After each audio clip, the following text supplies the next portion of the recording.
we're looking at the Wine's wireless IP camera. It films in 1080p resolution, has a 360-degree pan, it tilts and zooms. It has motion detection so you can be alerted. You can also turn on the tracking so the camera will follow you and track whatever it sees move.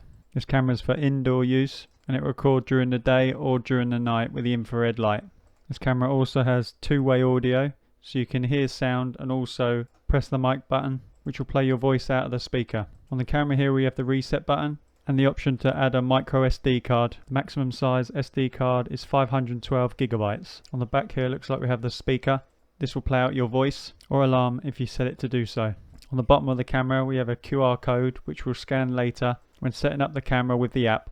In the box we have a 2 meter micro USB to USB cable, plastic bracket which we can mount to the wall or any surface, and then we can simply twist this onto our camera. In the box we also have a 3-pin USB adapter so we can plug our cable in to power it up. You will need to leave the power cable in at all times. And in the box we have wall plugs and screws. Now we're going to take a look at setting the camera up. We're going to power the camera on and then we're going to install the app and talk you through the setup process. Then we'll check out the footage and have a look at the settings and then show you the manual towards the end of the video. So first install the MIPC app. Here I just allow all notifications so there's no issues when accessing the camera later on. Now click on sign up in the bottom corner. Create a user, put in your email address and create a password. They'll email you a code to verify it's your email address. Go back to the app and put the code in. Then we're going to click on sign up. Now we have the option to add the device. Press the plus icon. Now for this camera I'm going to pick the PTZ camera. Click next. I'm going to click OK for access to that. That's going to scan the QR code on the bottom of our camera so we can link the camera to the app. Now here we have two options, but I prefer the QR code configuration. Select your Wi-Fi router and enter the password. Now you're just going to wait for this section to load. It takes a little while, but I've speeded this bit up. Now you're going to hold this QR code in front of the camera around 20 centimeters to 40 centimeters away. Connecting to the router. Please wait for a moment.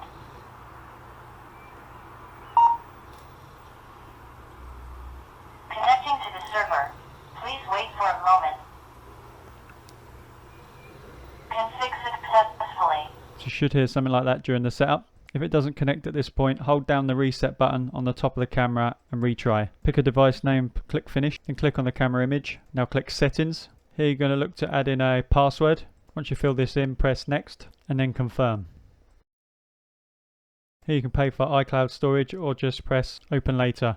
And here you have device or account. You can click on the image, enter in your password again to access the camera. Just select your device name again. Now click on the camera image and you can access your camera. Now you'll see what's displaying on your camera. On the image you can zoom in and out. By spreading your fingers on the screen, you'll zoom in, or you can pinch and you'll zoom out. On the screen of the camera, just scroll left and right and the camera will move left or right or up and down. This rotates 360 degrees, panning. So this camera covers many angles which you can adjust at any time via the app. If you haven't got it quite right the first time, you can always move it later.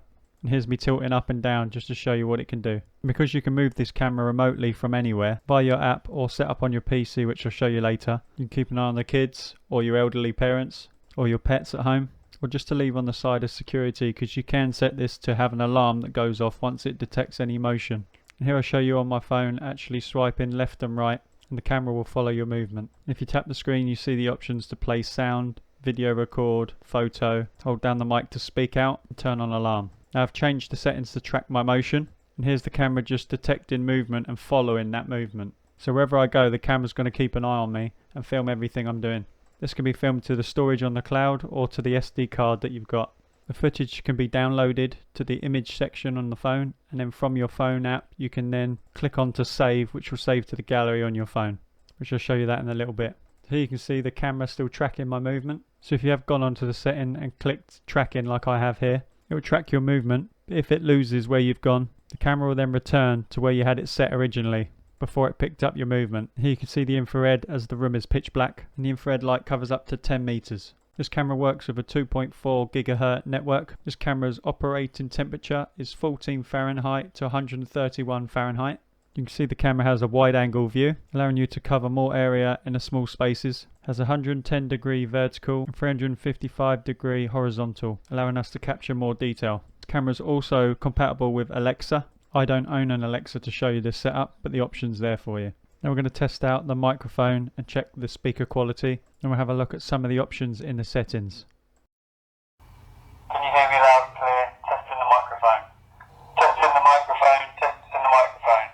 Now click the settings icon, which displays this page, which you can scroll up and down through and see all your options to adjust. Here the SD card's enabled, and you can also format the SD card if needed. You can turn the alarm on or off, human detection. You can turn on the tracking so the camera will follow any movement. This is my favourite feature. Now I want to show you the footage that's saved to the SD card. Here it's showing me a clip that I've got saved to the SD card. Under the image you see the down arrow, that's the download button. If you click on that, that will download the video, which saves it in the images section on the app, which you can then save to your phone if you need it. In the top right corner, we can adjust whether we want to see all the recording, or just the motion detection section, or just where it's detected a human, or just where it's recorded sound. Choose to download only the sections we want. You can also press the calendar and change the day. And if you press the filter icon, you can choose video or photo, 1 hour, 30 minutes or 5 minutes. You want all or motion detection, human or sound. This is another way to filter what you're looking for. Once you press the down arrow to download, go back out to the first page, click on account, then click on your video. It'll show you the videos you have downloaded there. Once the video is playing, if you hold down on the screen, it will then pop up the save the video option, which will then save it to your album on your phone. Now I'll show you how to access the camera from the PC. mipcm.com/download. I'll leave links in the description. From this web browser, you want to pick download and pick whether you have Windows or whatever you have. We're going to download this program to our PC. Click through all the steps. This is then going to ask us to sign in if you've already set this up on the app, or you'll click sign up if this is your first time. Click on the plus, then click on the PTZ camera. Then you're going to add in the ID number on the bottom of your camera. On your PC we can't scan it, so we're just going to type in that number and then add in the password. Now we can see what the camera's seeing. And here we can click on the arrows to choose to whether to go up or down and rotate the camera. Just above the image we have the option of the settings, which here you can click through all the settings the same as we have on the app. Or you have the option to go on the playback option, which will show you all your recordings. Now I'm just going to show you a quick look at the manual. Here's all the information so you can flick through and read and pause at any section if you need to.